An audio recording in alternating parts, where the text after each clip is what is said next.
Shqiptari nga Britania e Madhe Ardi Balliu, 27 vjeç, po lufton për jetën pas një aksidenti tragjik gjatë pushimeve në një plazh të njohur në Marbella të Spanjës, ku psoi thyerje të shtyllës kurrizore, raporton The Mirror.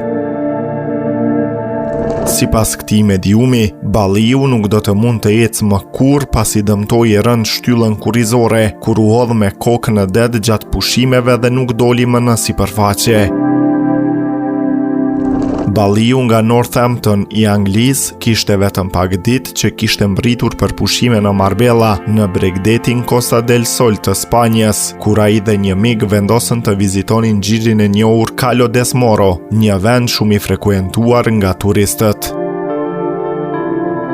Por pasi Ardi u hodh me kokë në ujë, shoku i tij u alarmua kur 27 vjeçari nuk u rikthye në sipërfaqe. Duke bërtitur për ndihmë, ai kërkoi ndihmën e njerëzve që ndodheshin pranë. Notarët e tjerë arritën ta nxjerrnin nga uji dhe ta sillnin në breg.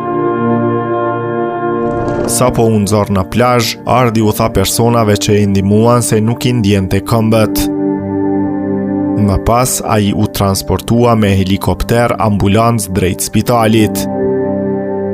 Tashmë punëtori i ndërtimit po lufton për jetën, ndërsa familja e tij po mbledh para për ta kthyer në Britani, ku deri më tani janë grumbulluar mbi 34.000 funte.